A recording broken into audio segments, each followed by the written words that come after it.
Hi, I'm Divan. Hi, I'm Teresa. And this is the Spectrum Standard. So as you can see today, we've got a guest in-house, Neil. It is an absolute honor to have you here. Neil is one of our agents that's been with us from the start. He's a big ambassador for Spectrum Realty. And we've brought him in on a very inappropriate, not an inappropriate, Don't go there. appropriate topic, because Neil is such a stellar example of what culture means in the real estate agency. He's actually our culture ambassador. Very much so. So it's lovely to have you, Neil. Thank you. Thank you, for being Divan. here. Thank you, Teresa. Right. So, Neil, I think that we've discussed this in one of our previous episodes, is why culture is so important. And I think a lot of people have this misconception that a real estate agent is one of those lone wolves that just run around, do their own thing. And it's almost like trying to chase someone that doesn't exist when you want to work with them. Do you think that is still the case? Absolutely not. I think real estate is no longer a solo sport. It's not individualistic. I think in the older days, it used to be very individualistic, where agents guarded their listings and they guarded their information and so forth. But I think nowadays it's completely different. What do you think's changed though, Neil? How have we gone from that sort of lone wolf out on their own, selling their own properties, to a situation where we're seeing a lot more collaboration? Look, I think going back to the old days, you were an agent and you had your listing and you did a photo and you advertised in a newspaper, and I don't remember those days. And yeah, and with your little picture there in the newspaper, and people called you. I think a lot has changed since then. If you just look at the technology, the social media, and all of what we have available to us, you put your advert up on social media, and there's a million people looking at your advert. Do you, just coming in on that point, Neil, do you think that sort of the technology that we have available to us is changing the way that we're marketing and our client base and things? Absolutely. I think it's changing. It's continuously evolving. And it's important for every agent and every team of agents out there to make sure that, you keep up and not follow, rather lead. And do you think that's making us better or worse? I think definitely making us better. Making us definitely better. Well, I chatted to an agent the other day, and it was so funny being the youngest one in the room. I found it very funny. She told me that she used to, in the past, when she had to prospect for new leads, she had to take out the yellow pages and page through it and find the name in the book and phone. And that's how you got numbers. So I can understand why in the past it was like a lone ranger thing where people would just run on their own. But I mean, today we've got all this access to the team's office. We get numbers from everywhere. We've got social media targeting. So I'm with Neil on that one. This is definitely no longer just a lone wolf thing. You actually have to do a team player thing. But it's also using those tools appropriately. I think that's the key for me is, we need to make sure that the distractions aren't there. So although we're doing more team stuff, we need to focus when it's time to do the things on our own. And also collaboration, I think, helps accelerate deals. Yes. Much faster. It creates a win-win situation for agents, for buyers, for sellers.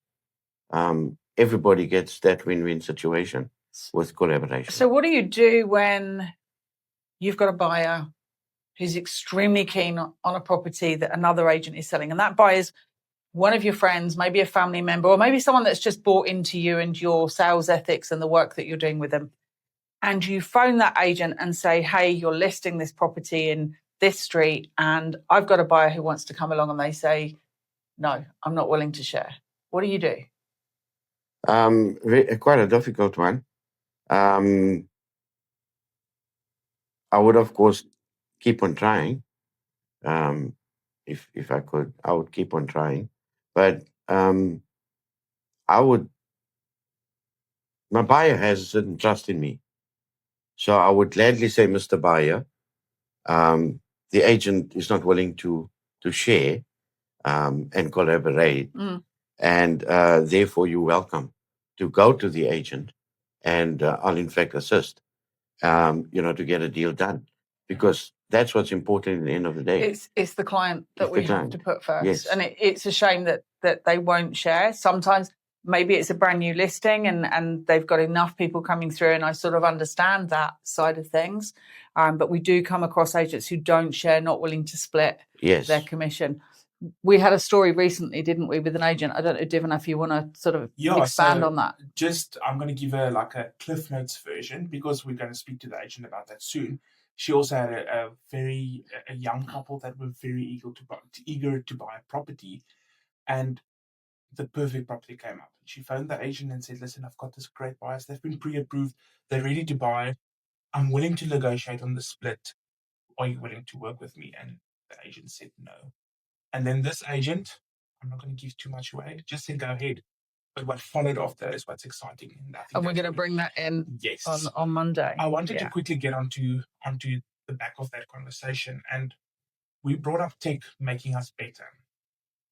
But I want to ask Neil, do you think that the tech out there right now for agents, me being the tech guy, I love speaking about tech. Do you think the tech is currently making agents better or busier? For me, certainly, I think agents, the tech is making agents better. It all comes down to how you're actually using the tech to help you in your business. And you would get agents who would get totally, stuck into the tech and have too much to do. And that's what makes them busier. While you get the tech savvy agents who would use the tech, and that would help them, and it will enhance, their business deals as well. So I think that's a very interesting thing that you bring up about they get stuck with the tech. We have to remember, and this is something I think a lot of people miss, tech companies created these tech apps or things that we use to sell. They don't create it to make, the initial point was to make your life easier. But then you've got people second on market, they create the same type of tools, so they're getting the same. So every time they have to improve their product. So they're putting on a lot of extra value adds. And when you open up the system, it's got like 700 million different options that you can use. You as agent need to focus, and I think that's why it's important of asking better or busy. If you focus what your business needs and implement it using the tech or the systems, you will become better. But if you are like a crow after something shiny and you want to test all the new stuff out there, you're just going to become busy. We've seen some of those. I agree with it. We have seen some of those. I can quickly go down that rabbit hole because I love tech. I'm like, I need to try this, I need to do that. But if you focus, you become better. But you also get those agents that were thumbing through the yellow pages, and you're suddenly giving them tech. And you can be a little bit like a rabbit caught in the headlights. And I'm doing some one-to-ones at the moment, and I've had a couple of agents come through who they've been in the industry for 30 years plus, and we've just brought in this new tech for them, which is all singing, all dancing. It's going to do exactly what we want it to do for let's say 95% of our agents. It's the 5% that are struggling with that tech. But when you take it back to basics, and one of our more senior agents that's been in the industry, I think nearly 40 years, I sat down with her and I was running through some AI. Half an hour later, she was a whiz. So I think that comes down to how you sell it, how you implement it, how you train on it, and how you then sort of understand every sort of person's need, which is, I think, where we're sort of our focus is right now. And I think it's, as we said, we introduce people to it.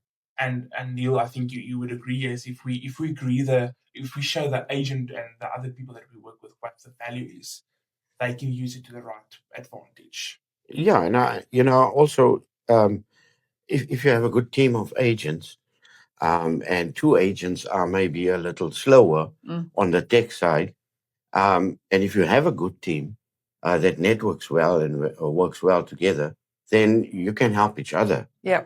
And that just brings more growth. And we see that in our opportunities. office. Absolutely. In our office, there's a couple of one of our agents retired and joined us through from an IT background, and I always see him willing to help people, which again goes towards the culture, which is the subject of today. Absolutely, yes. Yeah. So Neil, on that point, culture. I think a lot of things are tied to culture, and one of it is the internal culture of a company. Do you think a client actually cares about internal culture? Personally, I don't think the client would care about the internal culture, but culture on its own, I think, comes from leadership. And for example, I know within Spectrum, we have excellent leadership, and when you have excellent leadership, you have excellent culture forming, and I think that is very, very important. And I think tying to that is, if leadership sets the example, the client out there doesn't care about whether Neil and Teresa get along. The client outside there wants to buy the property, wants to sell the property, wants to get the rental, wants the property lettered. They don't care. Most of them don't even care how you do it. They just want it done. So I think that culture is important when we work with properties. But the client doesn't want to hear from you that agent did that. Yes. They just want the real result. But I think if we've got the culture right in a business, it attracts the right people. And I think that for me is the important thing. And I think I spoke in the last podcast that we did, is culture in, and I'll say the olden days, because obviously you pointed out again that I am older. In the olden days, culture was never something that was talked about. It was something that it was there or it wasn't, but nobody really put a name on it. And I think now we've actually identified values, beliefs, culture in a business. You have a goal, and that goal, when you're recruiting agents or you're talking to agents, is the one thing that we're all focusing on. We talk about it in every team meeting. What is our culture? But I do think as well that when your agents are posting on social media, people will feel that culture because we celebrate each other. Yeah. We had 2 testimonials come in today. We had a couple actually come in from you yesterday, from clients of yours. To be able to post those using our forums shows people on the outside that we do have culture. Yeah. So maybe it's just something that's not really spoken about, but can be important in the underlying levels. Yeah. And I think without going into too much of the airy-fairy things, but I love that part, Divan. I know, and I don't think it's offensive, but what you put out there, you also attract. Yeah, you do. And I think if you've got good culture showing out there, you're attracting the people to you, and it brings in that business that you want. And you don't want the bad apple, because the bad apple turns everything else. I mean, we were talking again, this week about, there's rumors. Whenever you get a group of people and that's a team or anything, there's always things that sort of stand out, and someone will be saying something to someone else, and by the time it ends up, 10 people down, it's a completely different story. We have a complete philosophy here of open book, open cards. We talk about with the team anything that might be that elephant in the room. So if there's a problem, it's discussed. If there is something, we'll bring it in at the team meeting. And I think that, again, adds to that value of our culture. Yeah. So, Teresa, you actually asked me about this word because it's such a proudly South African thing. And Neil, I want to get your opinion on this. The word Ubuntu for South Africa is such an important thing. It means if one is better, everyone is better. If we all work together, we grow together. Do you think the word Ubuntu shows up in the real estate industry? I think yes, absolutely. We work with people in our business, and it's so important when you're working with people. Buyers, sellers, other agents, other agencies, service providers. And I think it's so important that the Ubuntu part, is there in everything you try to do. And it just makes growth and makes sharing. Again, it's a win-win situation for everybody. Let's just talk about that sharing thing, because I know you recently had a situation where you have had an amazing property to sell. Yes. Tell us what happened. So there was this amazing property, and it's actually quite strange because as soon as I put the property on the market, I got a inquiry from a client, and I started chatting with the client, and half an hour later, I received an inquiry from an agent, and he said to me he has a client who's really interested in the property, and do I mind um, getting him involved? And what I never realized is that the client contacted me is the same client the agent is talking about. So I know what would normally happen in that scenario. So yes, and I know many agents, what many agents would have done. However, I said to the agent, let's do it. Let's bring your client. Let's do a viewing. And the client signed the offer to purchase. And we still currently in transaction, but we're working with the other agent. And it's all about sharing. Yeah. What advantage do you think that gives you for the future? Because a lot of agents wouldn't have made the decision that you did. Trust, I think, is sharing and trust. And maybe 6 months down the line, the other agent and our roles are reversed. Yeah. And then I can trust on him that he will bring me in on a deal if I have a buyer for one of his. But what it also does, if you think about the buyer and the seller, so from a buyer's perspective, he's done what most buyers do. They don't care where they go. They just want to get that property. Yes. And it doesn't matter who they're dealing with. So he's done what he thinks is best and he's contacted you. But then look at the testimonial you can take at the end of this, because you've been willing to share your commission. The seller, you've done what's best for your seller, which is what I do and I train with the team, is always do what's best for your seller. And that is down to, if you need to sell that property on day one and you must share that commission, think of the kudos, think of the social media posts, sold in 24 hours, sharing with, that's such a great thing. And if I was a potential seller and saw that story, I would be straight onto that agent because I know that they're doing what's best for me. Yes, absolutely. I agree with that. You wanted to get the property sold. You didn't worry about what it took you. You were working with the best ways to get it done. I love that. And I think that's such a stellar thing of you. I want to commend you for that. Yeah. Well done. That's why he's here. Exactly.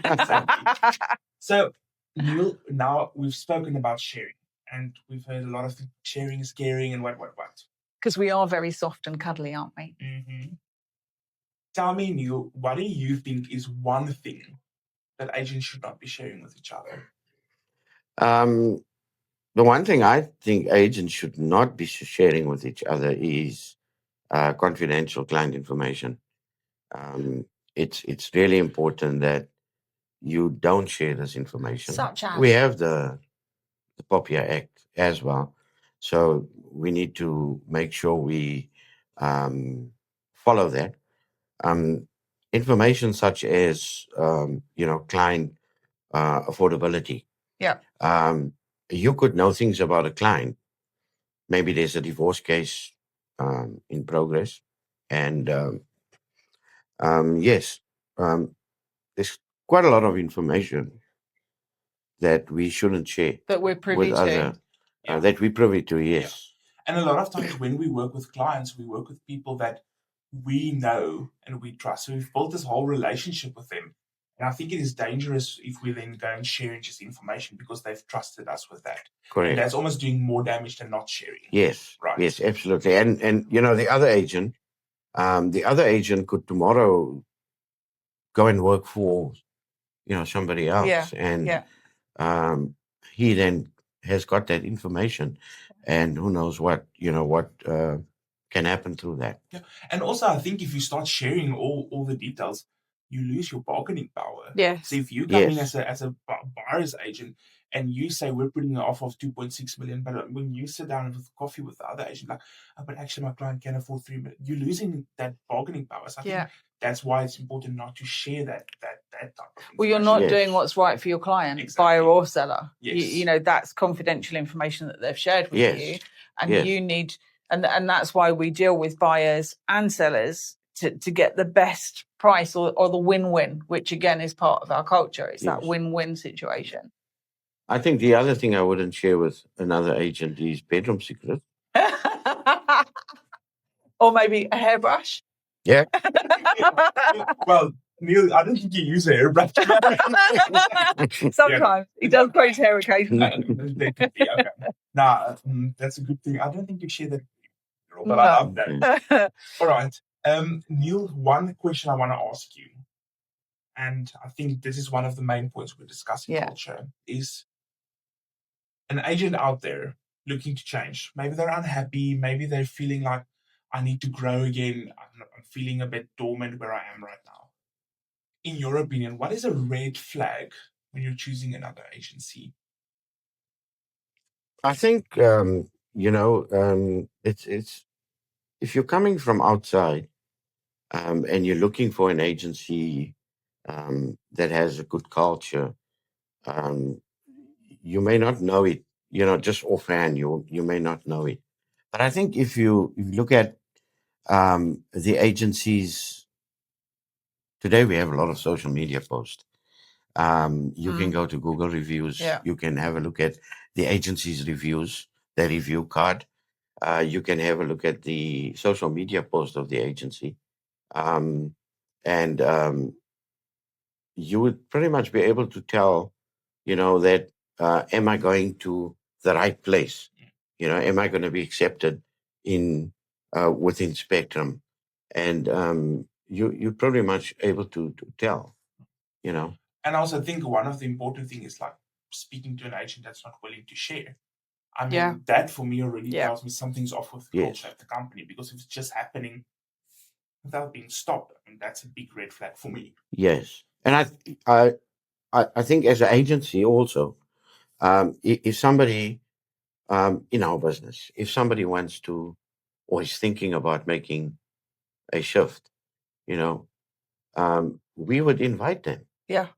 Come over and have a look, meet our people. Yeah. Have a look. Yeah. And that can also help the individual to come decide. into a team meeting. Yes. See what we're speaking about. Yes. See if we, because if you don't have anything to hide, you won't hide it. The fun that we have, and I know that, I mean, we've brought a few people into team meetings and everyone welcomes them and everyone's talking to them, and it's like they've been there forever. Yes, I agree. I would like to just throw in a spanner in the works here. So let's play devil's advocate. It's not part of the questions that we've prepared Probably for not, this, but no.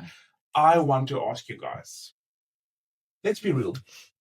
We work for money. Yep. Right? That's why we're here. Yep. And airy fairy is nice and culture is great and we all love that. How do we make a deal, for instance, that Neil had, where the client says, or the agent says no? How can we make that so it is something that we can benefit from? I've got an idea, but I just want to hear your ideas as well. So, okay, so let me just make sure I understand this. We get a situation like we've had where that person won't share their listing, but we've got the buyer. What do you guys think is best? Like, that we at least benefit something from it? We could talk about the actual situation that happened with our current agent and that. Okay. Which is where let's give a bit of a spoiler alert, because I think that was such a key thing for this particular agent. So the story goes that they wouldn't share with her. So she sent her buyer in anyway, and the buyer purchased the property. The buyer wouldn't allow that agent to put a sold sign on her property, but what she did is she put a we recommend board for our agent. And what she also did is she took a photograph of that We Recommend board. And when she joined all of the WhatsApp and Facebook groups in her area, she put this little story on there to say, this is why I recommend this particular agent. And that has brought in far more business than she would have got by just sharing that one listing. So I think that's definitely one of it. It's like capitalizing from that trust capital that you're getting, the kudos. But how cool is that? Like, just let that buyer go, and that buyer comes bouncing back and gives you a delivery of over 1,000%. I don't think it's applicable, but it makes me think of that story. If you love something, loves you. Absolutely. I don't think it's applicable, but we're talking airy fairy. We wanted to get rid of that part. I think let's talk business. Get the person pre-approved for a bond, and you can get the bond commission. That's something you can definitely capitalize on without losing. Okay, you're not going to get the full commission, but at least you're going to get some of it. I think if it doesn't work that way, try to capitalize it another way. I mean, that bond commission can be, if you're working with iMortgage, what is that, up to 0.6%? 0.6%. 0.6%, which is an absolute bonus. The other day I was sitting, I think in last week, I was sitting and working, and all of a sudden my phone went off, and I thought it was a debit order. Going off. Oh, money out. And when I looked, it was money coming in. Yay! Where's this money come from? Oh, and that was from a bond originator. Amazing. Something I forgot about a while back. But that pays your fuel for a month, or maybe your boards if you need new boards and things like that. So. Absolutely. So definitely, there's always another way to get it. Just work it smart. Yeah, absolutely. Last question, one sentence. What's the future for a real estate agent at the moment? I think ego. I don't know that brand. Fear of losing your listing, fear of loss of commission. Those are the things that's going to probably get you left behind in this real estate business. And the more you collaborate, the more you share, the more you network. In the end of the day, I think all of those things make you a winner. Yeah. I think there's one thing there as well that I'd add to that list, and that's your ethics. I think if you run your business ethically, you don't go and try and take someone else's sole mandate, and you wait for the sole mandate to expire before you start trying to bring your clients through if that agent won't share. You have to do things that you do ethically. And if you do them ethically, your business will survive. Yes. And it will prosper, not just survive. It's once again, let's come back to there. What you put out there, you'll get back. Yeah, absolutely, 100%. Neil, it was such an honor, so insightful to speak to you. Thank you. Teresa, thank you for your time today. I think it was great. Thank you, Divan. I'm excited for the next one. Me too. We'll see you there. Thank you. Thank you. Thank you.